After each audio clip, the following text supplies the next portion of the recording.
Hello बच्चों, मैं रेखा पटेल रेखा coaching classes में आपका स्वागत करती हूँ और ईश्वर से कामना करती हूँ कि आप बहुत अच्छे होंगे और सारे बच्चे बहुत मेहनत से अपने पेपर की तैयारी कर रहे हैं। तो सारे बच्चे को बहुत सारी शुभकामनाएं कि आप बहुत अच्छे अंकों से पास हों और अपने पेरेंट्स का सपना साकार करें। तो मेरे एक बात बच्चों हमेशा याद रखिए, आप ये सोचकर पढ़ेंगे कि मुझे कुछ ऐसी मंजिल प्राप्त करनी है जो मेरे भविष्य को तो बनाएगी ही, मेरे मदर और फादर का भी सपनों का ऐसा पूर्ण करने वाली है जिससे उन्हें बहुत सारी खुशियाँ मिलें। तो आप हमेशा याद रखिए, हर एक रास्ते को बनाकर और अपने पेरेंट्स की मेहनत को ध्यान में रखकर बहुत अच्छे से ध्यान से पढ़ेंगे तो आपसे हर एक पॉइंट पेपर में बनेंगे। तो आप हर चीज़ों को बहुत ध्यान से पढ़कर पेपर में करिए तो आपसे बहुत प्रॉपर पेपर बनेगा। तो आइए शुरू करते हैं आज का दूसरा भाग ग्रामर पोर्शन का, जो आपकी पेपर में हेल्प करेगा। आपके पेपर में इसी तरह के पॉइंट पूछे जाएंगे, ये श्योर है। तो आइए शुरू करते हैं ग्रामर का पोर्शन। ग्रामर का पहला पोर्शन है fill in the blanks.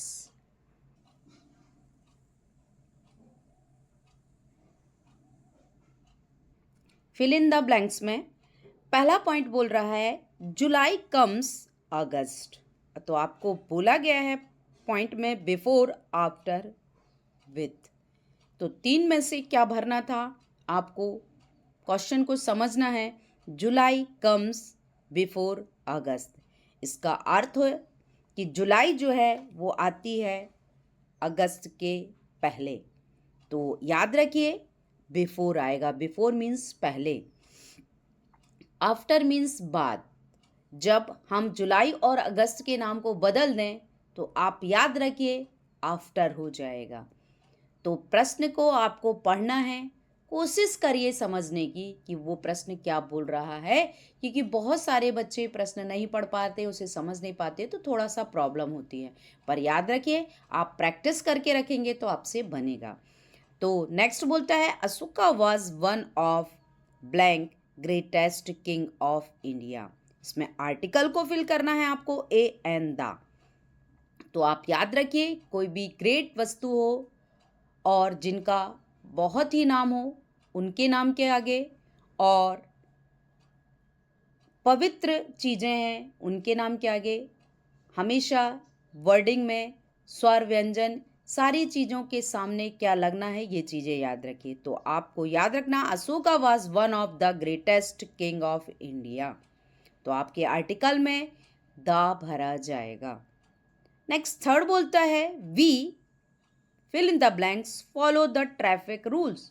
We must, यानी देखिए मस्ट, शुड और माइट सभी का अर्थ होता है चाहिए, बट जब हमें बहुत ही कंपलसरी होता है क्योंकि जो हमारे लिए बहुत आवश्यक है तो वो मस्ट होगा। और शुड का अर्थ होता है कि उसका भी मीनिंग वही है, चाहिए। तो आप हर एक नियमों का जब पालन करते हैं तो वो मस्ट हो, ठीक है। तो we must follow the traffic rules. Next four बोलता है ही डेड ब्लैंक कैंसर। तो आपको तीन वर्डिंग दिए हैं, ऑफ, ऑफ, ऑन। तो आपको याद रखना है he dead of cancer. Next fifth बोलता है ऋतु वॉज फ्रेंड्स। तो मच, मैनी, एनी। तो आप मच, मैनी, एनी तीनों की आप ग्रामर पोर्शन में ये याद रखिए कि मच कब यूज़ करना, मैनी और एनी, इनके रूल्स आपको पता होना चाहिए, तब आप एक्यूरेट भर पाएंगे, क्योंकि बच्चे बहुत ज़्यादा मिस्टेक करते हैं इन चीज़ों में। तो ऋतु हैज़ मैनी फ्रेंड्स।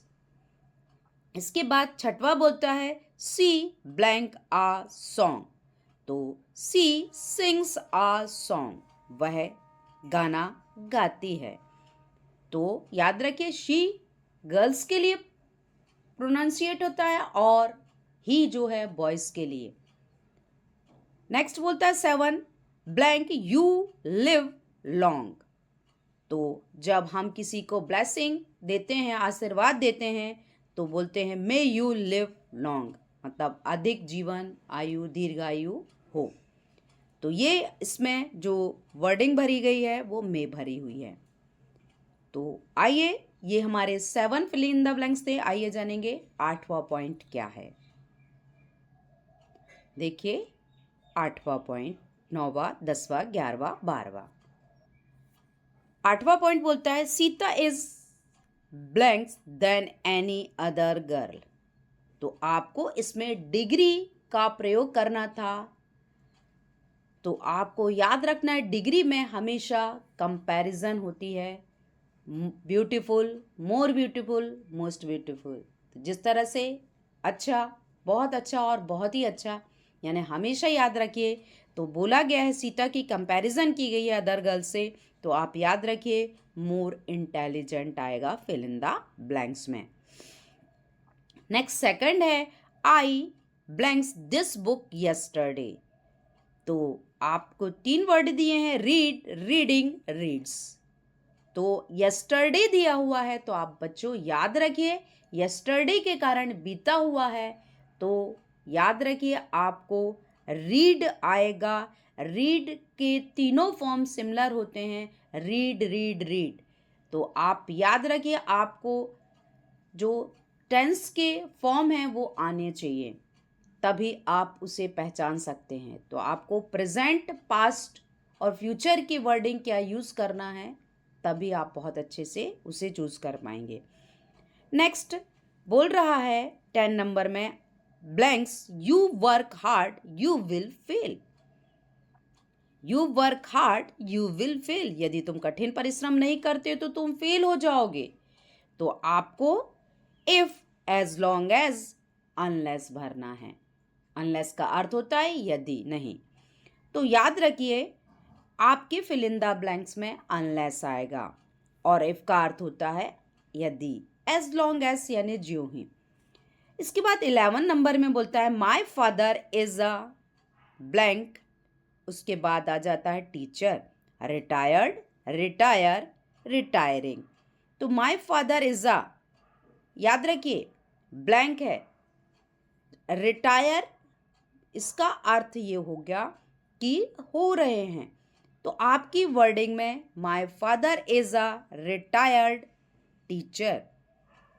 आप याद रखिए रिटायरिंग भी हो सकता है कि रिटायर हो रहे, क्योंकि आपके क्वेश्चन में my father is a retired teacher दिया हुआ, तो आप रिटायरिंग भी फिल कर सकते हैं, क्योंकि इसमें वही फिट होगा। रिटायर्ड बुक्स में दिया हुआ है, पर आप याद रखिए रिटायरिंग टीचर।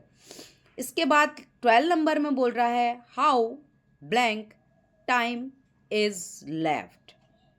तो इसमें मैनी, एनी, मच किसका उपयोग करना है, तो how much time is left, कितना समय बाकी है, तो आपको भरना था मच। तो ये थे हमारे 12 फिल इन द ब्लैंक्स। आपको इसी तरह के ही फिल इन द ब्लैंक्स पूछे जाएंगे। तो आइए अब हम जानेंगे डू एज डायरेक्टेड के कुछ क्वेश्चन, वेरी इंपॉर्टेंट। देखिए डू एज डायरेक्टेड में पहला बोल रहा है आई डू एक्सरसाइज रेगुलरली, और प्रश्न में बोला गया है कि इसे इंट्रोगेटिव में बदलिए। तो इंट्रोगेटिव मतलब प्रश्नवाचक में बदलिए। आई डू एक्सरसाइज रेगुलरली, इसका अर्थ होता है मैं रेगुलरली, लगातार एक्सरसाइज करता हूँ।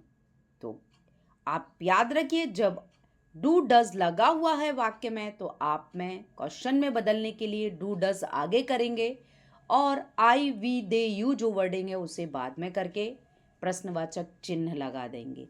तो ये नियम है, आपको याद रखना है कि जब सहायक क्रिया ना हो तो आप में के साथ सहायक क्रिया में आई के साथ डू का उपयोग किया जाता है, तो डू को आगे करेंगे और फिर आई बाद में लगाने के बाद प्रश्नवाचक चिन्ह लगाकर वाक्य बनाएंगे।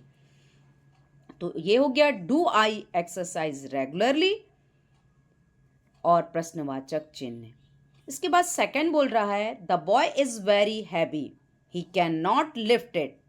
तो आपको सो दैट का यूज करना है।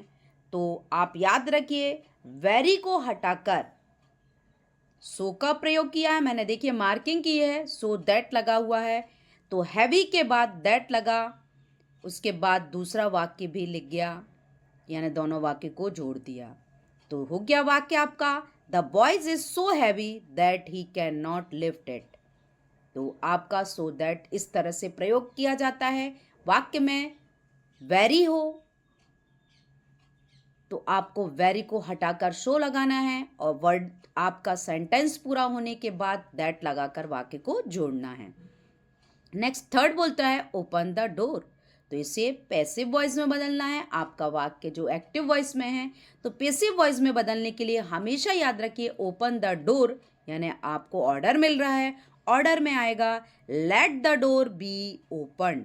तो यहाँ याद रखिए थर्ड फॉर्म के साथ बाय लगाते हैं तो आपको जब ऑर्डर वाले क्वेश्चन हो तो उसमें बी लगाना है, let the door be opened. तो ये था आपका एक्टिव से पैसिव में बदलना। तो ये हुए हमारे 3 पॉइंट। आइए जानेंगे अगले पॉइंट क्या है। देखिए हमारा फोर्थ पॉइंट क्या बता रहा है।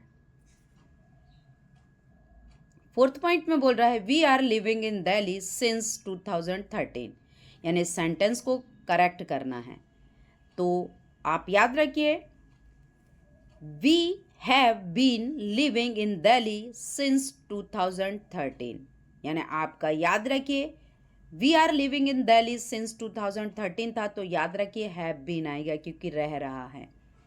तो उसमें सहायक क्रिया वर्डिंग क्या यूज़ करनी थी ये चीज़ आपको आनी चाहिए, वो भी टेंस के आधार पर। नेक्स्ट फिफ्थ बोलता है he is so fat that he can not run fast. इसमें टू का यूज करना, जैसे सो दैट का उपयोग किया तो सो को हटाकर टू का उपयोग करना है, दोनों वाक्य को जोड़ना है। तो आपका वाक्य होगा he is too fat to run fast. तो याद रखिए ही कैन नॉट में क्या वर्डिंग हटी। तो आप ये चीजें प्रैक्टिस करेंगे तो आपको याद होगा। नेक्स्ट छठवा बोलता है लता ईट्स अ मैंगो। इसे प्रेजेंट परफेक्ट टेंस में बदलना है। तो लता ईट्स अ मैंगो बोल रहा है तो परफेक्ट में क्या हो जाएगा लता हैज ईटन अ मैंगो, क्योंकि परफेक्ट की जो सहायक क्रिया है वो हैज होगी और ईट का ईटन हो जाएगा, थर्ड फॉर्म लगेगा। हमेशा याद रखिए परफेक्ट में थर्ड फॉर्म का ही उपयोग होता है।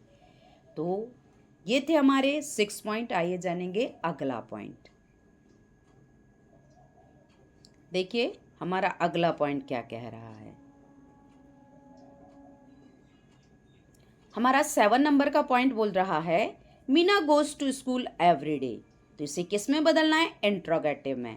तो बिल्कुल पहले की तरह था। तो does Meena go to school every day और क्वेश्चन मार्क। तो मैंने पहले ही बताया आपको डू या डज होता है वाक्य में तो वो आगे आ जाता है। तो आप बहुत अच्छे से ध्यान से करेंगे तो आपसे श्योर बनेगा। नेक्स्ट 8 नंबर में बोल रहा है getting up early is a good habit.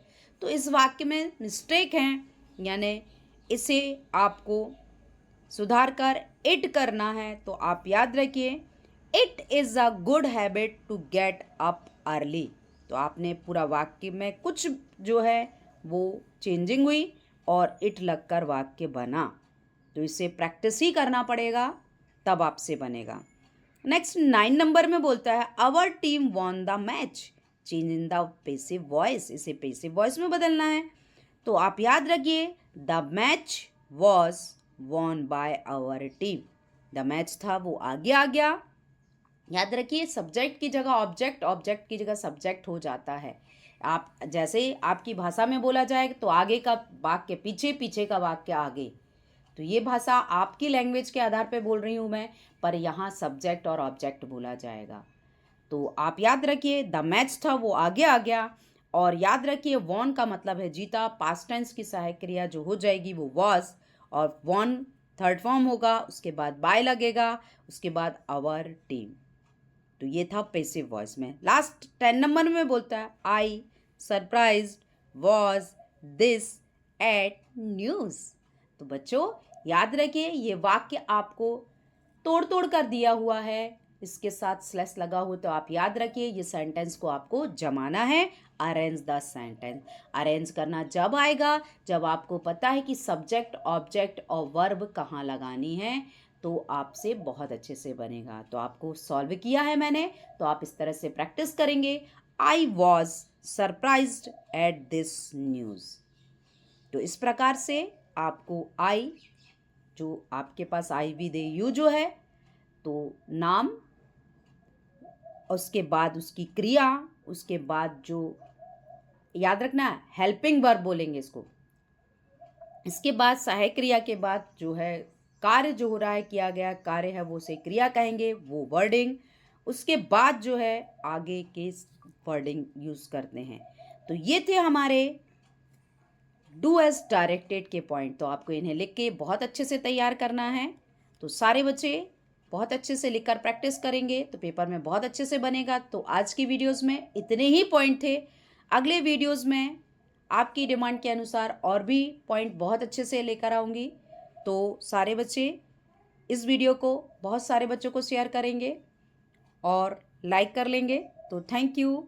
आज की वीडियो यहीं तक थी। तो thank you for watching my videos. Please like and share.